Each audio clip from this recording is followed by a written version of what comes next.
변신례를 행하는 것이요 기적과 같은 일입니다. 여러분, 지난주에 우리가 제신자 주일도 했고 했지만 여러분, 교회의 문턱을 넘어오는 것이 보통 일이 아닙니다. 교회에 한 번, 두 번 나오는 것이 이게 의지로 되는 것이 아닙니다. 또 교회에 등록을 했다고 해서 다 예수를 주로 그리스도로 고백하고 내 믿음을 많은 사람들 앞에서 공개적으로 선포하는 거, 이거 쉽지 않습니다. 많은 영적 싸움들과 여러 회방들이 있고요. 또 하나님의 때의 임재의 그 영광이 임해야 되는 일입니다. 오늘 세례를 받고 또 입회하신 분, 또 일부 예배 때 또 세례받고 견신예를 행한 모든 분들에게 하나님의 크신 은혜가 평생도록 넘치시길 주의 이름으로 축복합니다. 아멘. 오늘 영혼에서 피어나는 아름다운 꽃이라는 제목으로 함께 감사절의 말씀의 은혜를 나눌 때 하나님을 향한 우리의 마음이 새로워지는 은혜가 있기를 주의 이름으로 축복합니다. 여러분, 짐작하시듯이 영혼에서 피어나는 아름다운 꽃은 바로 감사입니다. 감사는요, 영혼에서 피어나는 아름다운 꽃입니다. 요즘 세상 살다 보면 너무 쉽게 우리가 중요한 가치들을 아주 입에 오르락 내리락 하게 만드는 일들이 많이 있습니다. 사랑합니다, 축복합니다, 감사합니다, 고맙습니다. 어떻게 보면 요즘 시쳇말로 영혼을 1도 담지 않고 아무 마음 없이 감정 없이 의례적인 표현으로 그냥 할 말이 없으니까 분위기가 어색하니까 이거라도 해야 내 체면이 사니까 그냥 입에 있는 입술의 말로만 사랑합니다, 축복합니다, 감사합니다, 고맙습니다 라고 말하는 시대에 우리가 살고 있는데요, 엄밀한 의미에서 감사는 이 입술의 열매이기 이전에 우리의 영혼에서부터 피어나는 가장 아름다운 꽃 중의 꽃임을 여러분 오늘 감사주일 예배를 드리면서 반드시 신비에 새기고 가시기를 주의 이름으로 축복합니다. 아멘. 우리가요, 사람들에게 축복하고 인사할 때 꽃길만 걸으세요, 행복하세요 라는 축복의 말을 많이 합니다. 여러분, 어떻게 하면 꽃길만 걸을 수 있을까요? 내 주변 환경이 변화되어지고 나를 돕는 사람들이 많아지고 내가 무엇인가 풍요로워지면 내가 꽃길을 걸어가는 걸까요? 그런 환경이 내게 마련되어지면 내가 그제서야 준비된 그 길을 꽃을 밟고 가는 그 꽃길, 꽃밭에서 살아가는 행복, 그것을 누리며 살 수 있을까요? 아니요. 성경적 가르침에 하면 그런 것들이 아닌 것입니다. 오늘 우리가 영혼에서 피어나는 가장 아름다운 꽃인 감사를 한번 생각해 볼 텐데요. 이 감사에 대한 우리의 이 시각과 반응이 달라지기를 주의 이름으로 축복합니다. 아멘. 감사를 생각할 때 저는 이 질문을 우리가 좀 던져 답할 수 있어야 된다라고 생각합니다. 구원받은 성도에게 있어서 감사하는 것은 능력의 영역, 능력의 문제인가? 그렇지 아닌가라고 하는 이 질문을 우리가 스스로 던지고 답해볼 필요가 분명히 있을 것이라 생각합니다. 이 답을 스스로 찾아 말할 수 있다면 입에 발린 말로서의 감사가 아니라 영혼에서 피어나는 꽃을 우리가 피워낼 수 있기 때문에 그렇습니다. 우리 인생을 살다 보면 내 능력으로 되는 것이 있고 내 능력으로 되지 않는 것들이 있습니다. 내 능력 안에 있는 것이 있고 내 능력 밖에 있는 것들이 있습니다. 자, 지금 내가 원하여서 비를 내리게 할 수 있습니까? 지금 즉시 비를 내리겠다. 여러분, 이런 능력이 있는 분 계십니까? 아니면 7월, 8월에 이 포항 땅에 한방눈을 내가 많은 사람들이 보는 앞에 내리게 하겠다. 이걸 우리가 할 수 있습니까? 아니요. 이건 능력 밖의 일입니다. 이것은 우리가 할 수 없고요. 하라고 요구해서도 안 됩니다. 하나님이라도 우리에게 그것을 요구하시는 안 됩니다. 그런데 말입니다. 비가 내리게 하는 것은 내 능력 밖이지만 비가 오네 라고 비를 확인한 후에 나아갈 때 집에 있는 우산을 챙겨가야겠다 하고 우산을 챙겨가는 것, 이거 여러분 능력 안에 있는 일입니까? 능력 밖의 일입니까? 능력 안에 있는 일입니다. 누구든지 집에 있는 우산이 있다면 챙겨갈 수 있습니다. 만약 여러분 비가 오거나 눈이 오면 비가 눈이 오네, 빨래를 빨리 걷어야겠다 라고 비나 눈이 올 때 빨래터에 가서 이 널려있는 빨래를 걷어오는 것, 이거 내 능력 안의 일입니까? 능력 밖의 일입니까? 능력 안의 일입니다. 우리가 흔히 감사라고 말할 때 감사는 어떤 특별한 능력을 받아야 하는 것이라고 착각합니다. 마치 전도는 어떤 특별한 은혜, 은사가 있는 사람들만 하는 거야 라고 우리가 자꾸만 떠미는 것처럼 감사에 있어서도 감사는 어떤 특별한 능력을 받은 사람, 능력이 있어야 감사할 수 있다라고 여기는 사람들이 많이 있습니다. 자, 그러면 이렇게 한번 여쭤보겠습니다. 한 달에 2,500만 원 11조 하는 것, 여러분 능력 안에 있는 거예요? 능력 밖에 있는 거예요? 사람마다 다를 수 있어요. 사람마다 다를 수 있어요. 그런데 한 달에 500원 감사 헌금 드리는 것, 능력 안에 있는 일이에요? 능력 밖에 있는 일이에요? 뭐 기어 들어가요. 500원. 궁금할 때 내는 500원. 나는 벌이가 없어서. 거짓말이 마세요. 나라에서 기초연금 뭐 이런 거 뭐 노인연금 뭐 500원은 더 줄걸요? 나라에서 안 주면 여러분 주변에 있는 사람이라도 500원은 줄걸요? 그것은요 능력의 문제가 아닙니다. 내 반응의 문제입니다. 어떤 반응입니까? 특별히 감사라고 하는 것은요 하나님의 명령의 영역에 해당되는 것입니다. 감사는 능력으로 하는 것이 아니라 이미 받은 것에 대해 내가 순종으로 결단하는 반응이 바로 감사입니다. 그래서 이 명제를 우리는 알아야 합니다. 첫 번째로 같이 한번 읽어보겠습니다. 시작. 구원받지 않는 사람에게 감사는 능력의 문제일 수 있습니다. 그러나 구원받은 사람에게 감사는 언제나 순종의 문제입니다. 아멘, 아멘입니까? 구원받지 못한 이들에게 감사는 능력의 문제일 수도 있습니다. 능력 밖의 일일 수도 있다는 거죠. 그들에게 감사가 불가능할 수도 있습니다. 그러나 하나님의 은혜를 이미 받고 하나님의 구원의 은총을 이미 받은 성도에게 있어서 감사는 능력 밖의 일의 영역의 문제가 아니라 언제나 순종의 영역의 문제라고 하는 것입니다.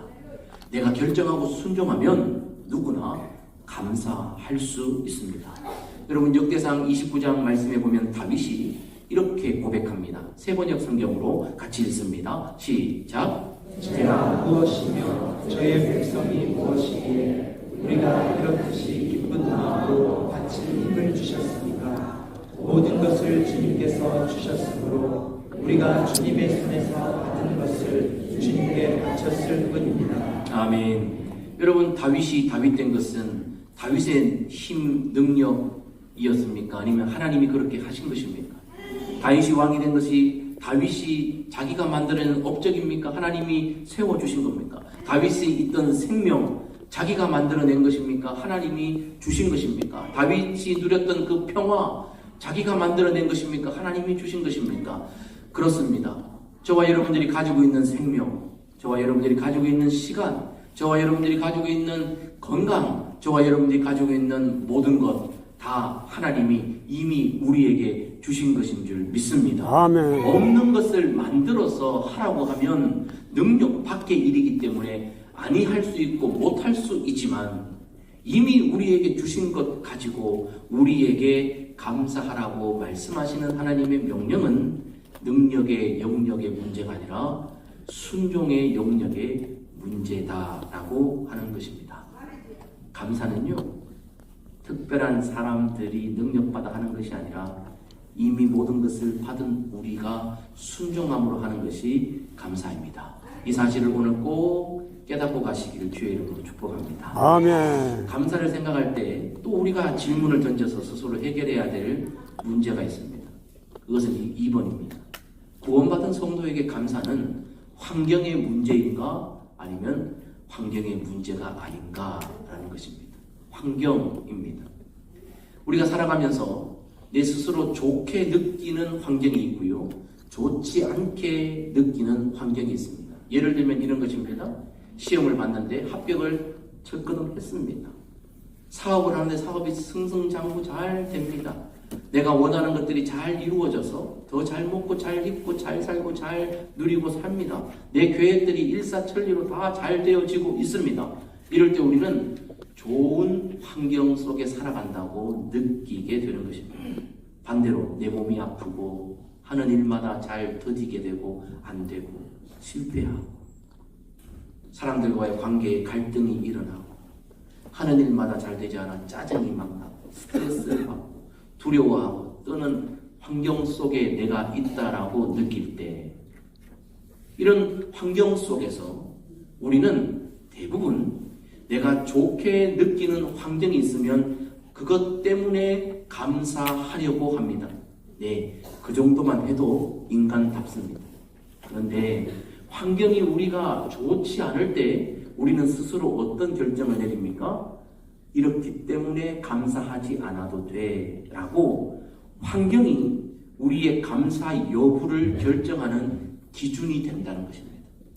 그런데 성경은 말씀하시기를 환경이 우리의 감사의 여부를 결정하는 기준이 절대 되지 않는다는 것을 우리에게 알려주고 계신다는 거예요.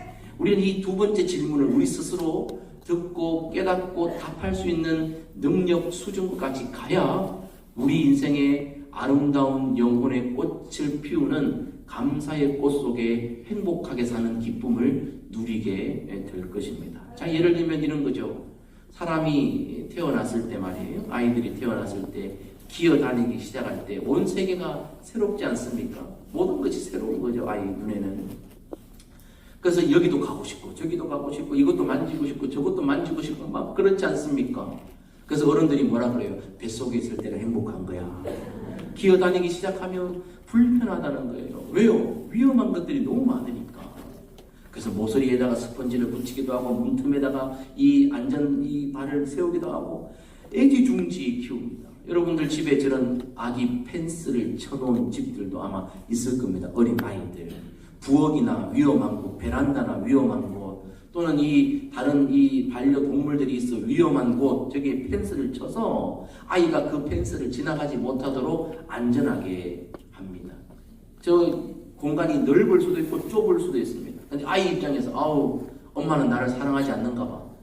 내 주변에 왜 이렇게 펜스를 다 쳐놨어? 나도 저기 가고 싶은데 왜 못 가게? 라고 만약 아이가 불평한다고 한번 생각해 봅시다. 그 불평은 도대체 누구를 위한 불평인가요? 아이들 이제 다 커서 또 유모차에 태워서 다닙니다.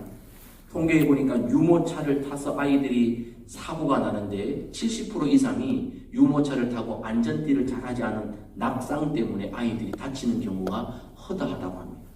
아이들을 유모차에 태울 때 안전띠를 꼭 해줘야 됩니다. 근데 애들이 좋아요, 안 좋아요? 발부둥 칩니다. 발부둥 칩니다. 자기도 자기 몸을 가눌 수 있다는 거죠. 그런데 여러분 어떻게 해야 됩니까? 채워야 됩니다. 가시 여러분 차에 저렇게 할 때 말이에요. 아유, 애들이요 분리불안을 느끼기도 하고요. 엄마하고 떨어지니까 분리불안을 느끼기도 하고 불편하기도 하고 게다가 안전띠를 저렇게 딱 채우면요 애들이 너무 있게 싫어해요. 그래서 어떤 애들은 카시트에 앉을 때부터 싫어가지고 발버둥치고 울고 목적지에 도착할 때까지 우는 애들이 있어요. 우리 집 애들이 하나 있었어요. 뭐 한국은 그렇지 않는데 미국은 무조건 카시트 해야 돼요. 안 하면 벌금이거든요. 그러면 무조건 계속 우는 거예요. 그렇다고 여러분 운다고 내 품에 안고 운전해서 되겠습니까? 신호등 저건 누가 만들어서 바빠 죽겠는데 나를 못 가게 하는 거예요. 바빠 죽겠는데 무슨 빨간불이 자꾸 들어와. 자꾸 멈추래. 기다리래. 아우 저 신호등 저거 없애면 돼요, 안 돼요? 내가 갈 때는 없고 남이 갈 때는 있어야 되겠죠. 나와 사회를 안전하게 하는 장치입니다. 때로요 환경이 우리를 구속할 때가 있습니다. 환경 때문에 불편할 수도 있습니다. 그런데 여러분 그 환경을 만들어 놓은 사회나 환경을 만들어 놓은 부모님이나 그런 환경을 만들어 놓은 선생님이나 그런 환경을 만들어 놓은 좋은 분들의 의도를 신뢰할 수 있다면 그 환경을 우리는 받아들일 것이고 오히려 더 나를 안전하고 행복하게 만들어주는 그분들의 선택에 대해 우리는 감사하게 될 것입니다. 우리 인생이요 이런 어린아이의 삶과 축소판과 동일합니다.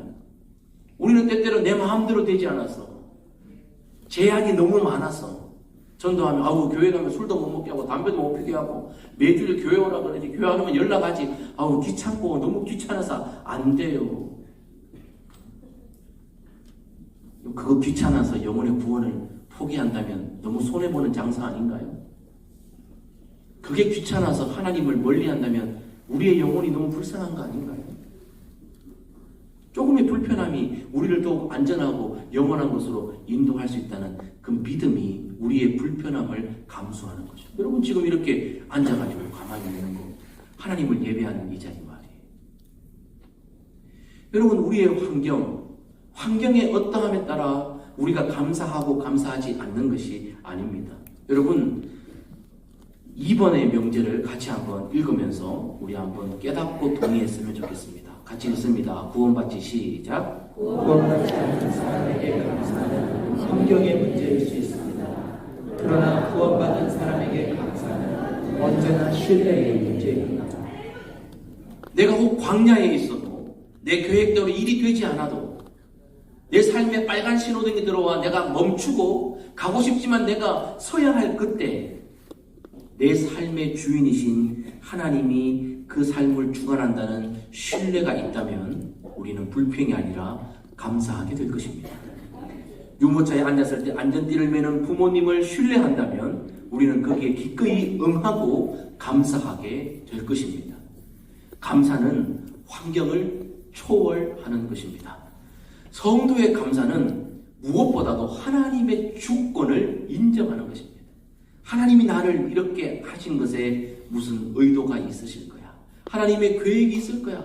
나를 광야에 세우신 계획이 있을 거야. 나로 하여금 멈추게 하신 계획이 있을 거야. 나로 하여금 피곤하게 하신 계획이 있을 거야. 나로 하여금 깨닫게 하시는 계획이 있을 거야. 그분의 일하심에 대한 신뢰가 있을 때 우리는 감사할 수 있습니다. 그래서 이 감사는요, 내가 받은 복을 세어보기 전에 이것 내가 잘 됐고 저거 잘 됐고 이 환경이 이렇고 저렇고 받은 복을 세어보기 전에 먼저 확인할 것이 있습니다. 내가 내 삶의 주인이 내가 아닌 하나님인 것을 인정하며 그분이 완전하신 분임을 신뢰하는가 신뢰하지 않는가 이것을 점검해 보는 것이 매우 중요합니다.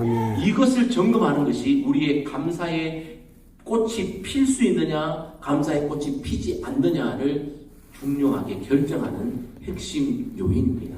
감사는요, 필연적으로 믿음과 영적 상태에 연결되어 있는 것입니다. 감사는 환경과 직결되어 있는 게 아니고 믿음과 영적 상태에 직결되어 있는 반응이라는 것입니다. 믿음이 없는 사람들에게는요, 환경이 기준입니다.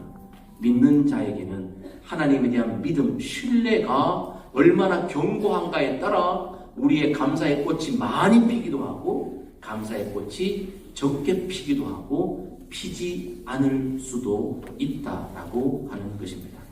감사주일에 우리가 먼저 해야 될 것은 내가 하나님을 인정하는가 하나님을 신뢰하는가 이 문제의 답을 먼저 스스로 질문하고 찾을 때 감사가 내 삶의 실제가 될 수 있습니다.